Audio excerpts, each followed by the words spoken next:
목표로 삼고, 그러기 위해서는 김대중, 전두환 두 사람을 집중적으로 비판해야겠다. 그리고 저 사람들을 절대로 진보라고 불러줘서는 안 된다. 개혁 세력으로 불러줘서는 안 된다. 그 다음에 저 사람들이 불러달라는 대로 불러줘서는 안 된다. 뭐 이런 쪽으로 많이 활동을 해왔고 상당한 성과를 거두었습니다. 거기에 대해서 이 노무현 정부 시절에 청와대 비서실장을 지낸 이병환이라는 사람이 최근에 박정희의 나라, 김대중의 나라, 그리고 노무현 나라라는 책을 썼는데 이 책에서 재밌는 분석을 했어요. 뭐라고 했느냐 하면은 좌파가 진 거는 이명박 때문에 진 게 아니고 한나라당 때문에 진 게 아니고 양갑 때문에 졌다 이랬습니다. 조갑제 서정갑 때문에 졌다고.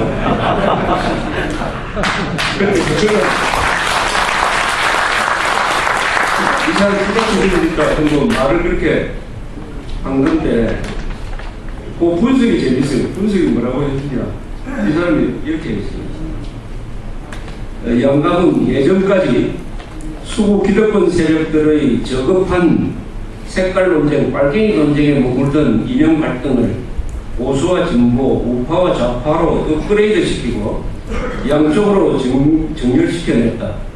그들의 전략적 구상의 핵심은 친일 반공 쿠데타 세력을 근간으로 한 대한민국의 수구 기득권 세력을 근대화 산업화 세력으로 다듬어내고 마침내는 보수와 우파라는 당위즘을 입히고 화려한 의관을 갖추는 데 성공했다는 점이다. 그들에게 근대화 산업화, 안보, 반공, 한미혁명이라는 잃어버린 정체성을 다시 찾아주고 세련되고 새로운 이름이 보수와 우파라는 정장을 입혀주었다. 그리고 양갑의 천정성은 여기서 머물지 않았으며 그들이 소위 진보, 대한민국에서 좌파가 갖는 역사적 뉘앙스와 이미지는 무엇인가? 그러니까 진보 세력을 좌파라고 이름 붙인 게 자기들한테는 치명적인 폐해의 때문입니다. 그래서 이런 변명을 합니다. 대한민국에서 좌파가 갖는 역사적 뉘앙스와 이미지는 무엇인가? 남노당, 공산당, 발견이 사회주의, 민정부주의, 북한, 과격주의 등 수십 년간 한국 사회를 통제하던 경기적 의미를 담고 있다. 서구 사회의 좌파가 갖는 평화, 인권, 변화, 개혁, 참여, 연대, 평등, 군대, 복지 등 진보적 가치가 끼어들 틈이 없었다. 굳이 진보 대신에 좌파라 명명하는 이유가 바로 거기에 있다. 민주화 세력과 시민사회 등 변화와 개혁 세력에 좌파라는 사슬을 채워버린 것이다. 그래서 그쪽에서 제일 앞으로 생각했던 것은 우리가 진보라고 불러주지 않고 좌파라고 계속 불러주니까 그 이미지가 이렇게 나쁘게 형성되기 때문에 선거에서 졌다. 이렇게 얘기를 하고 있어요. 좌파라고 부르기 시작한 것이 언제냐 하면 한 2000, 저는 뭐 옛날부터 좌파라고 부르기 시작했는데 좌파라고 부르는 게 확산된 게 한 2003년 노무현 정부 등장 이후에 우리 애국 세력은 좌파라고 말로 통일을 했습니다. 그전에는 좌파라고 하면은 친북이라고 하면 막 고소하고 그랬어요. 그러다가 또 노무현 당시 대통령이 자신을 또 좌파라고 인정을 했어요. 그러니까 더 안심하고 막 좌파라고 불러주기 시작을 했습니다. 진보라, 이 사람이 주요 이병환 비서실장이 말하는 것은 진보라고 계속 불러줬으면 이겼을 텐데 좌파라고 불러주는 바람에 좌파 발견이 극단주의자 이렇게 형성이 돼가지고 졌다 이런 얘기입니다. 이거는 우리가 뭐 그렇게 짐작을 했습니다. 우리가 굳이 진보라고 불러서는 안 된다. 지금도 마찬가지. 지금 다수 언론이 진보라고 불러주고 있지 않습니까? 그것은 한국의 애국 시민들만큼 아직도 깨어나지 못했다. 그런 미몽에 지금 그런 언론이니까 중도신용에 박수를 보내고 있는 겁니다. 좌파를 제대로 비판하지 못한 인간들이니까 중도신용을 제대로 비판하지 못한 거예요. 그것은 정신적으로 제대로 깨어나지 못했다는 겁니다. 기자는 가장 각성되어 있어야 할 존재예요. 기자는 정치인보다도 학자보다도 언어에 대해서 가장 정확한, 왜냐하면 사실을 정확하게 보도하는 게 기자의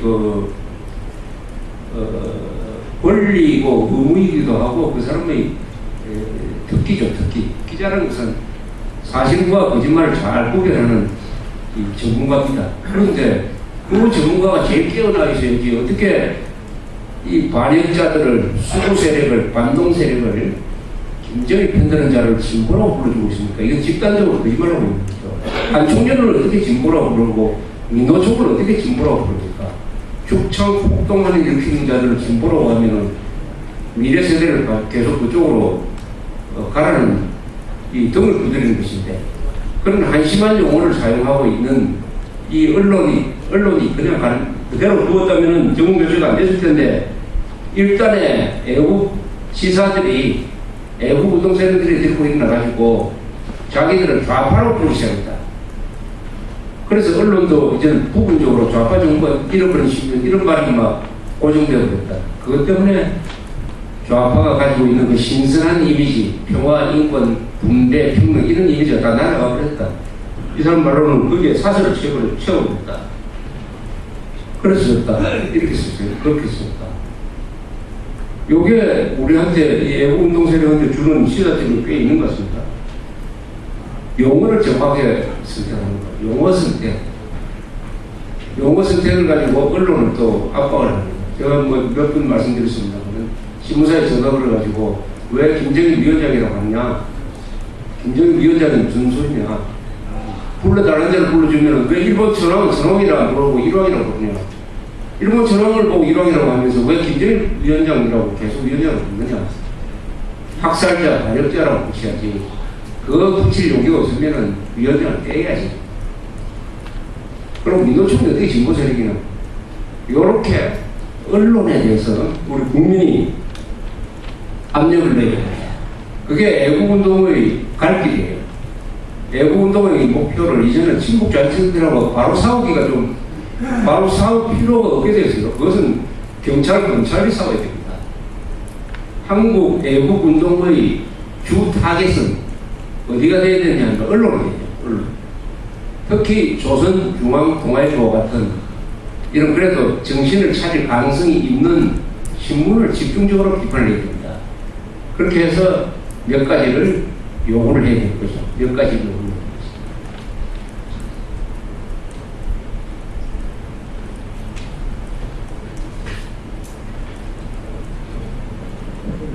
되죠. 이 좌파들이 왜 그러면은 평화, 인권, 평등, 분배, 연대와 같은 좋은 이미지를 잃어버리게 됩니다. 그것은 우리가 좌파라고 불렀기 때문에 그렇게 된 건 아니죠. 아무리 좌파라고 불러도 하는 행동이 북한 인권을 소중하게 여기고 말이죠. 세계의 모든 좌파가, 모든 진보 세력이 공통적으로 하는 게 있습니다. 반핵입니다. 반핵운동. 한국의 진보 세력이 유일하게 거기서 빠져있죠. 세계에서 진보 세력을 자칭하면서 반핵운동 안 벌이는 나라는 요 대한민국의 좌파뿐입니다. 그리고 인권 옹호운동 안 벌이는 나라는 대한민국의 좌파밖에 없습니다. 그러니까 요것들은 서구식 좌파와 다르구나, 요게 진보가 아니구나 하는 것을 스스로 증명한 거죠. 스스로 증명한 데다가 좌파라는 정확한 명칭 딱 붙였어요. 그런데 이제는 그것보다 더 한 걸음 더 나가야 됩니다. 이제는 종북 세력이라고 부르든지 친북 세력이라고 불러야 돼요. 좌파보다는 그거 한 걸음 더 나가야 됩니다. 친북, 종북 세력. 정확하게 말하면 종김 세력인데, 종북 세력도 맞아요. 북한 정권을 따라가는 거니까, 북한 주민 따라가는 게 아니고, 종북 세력. 그런데 언어라는 것은 이렇습니다. 새로 만드는 말은 참 유행하기 힘들어요. 기존 있는 말을 재해석하는 게 더 편해요. 그래서 친북, 종북 이렇게 쓰고, 요새 또 우리가 많이 쓰는 깽판 세력 있지 않습니까? 깽판. 그거 꽤 힘이 있는 말이에요. 또 조금 더 어렵게 말하면 반헌법, 반국가 세력. 반헌법, 반국가, 깽판 세력.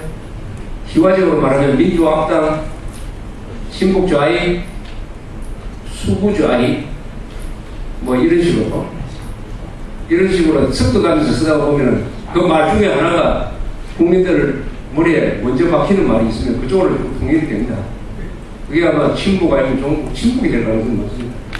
근데 이 친이라는 이름이 그렇게 친이라는 명칭이 그렇게 나쁜 것이 아니기 때문에 그게 파괴력이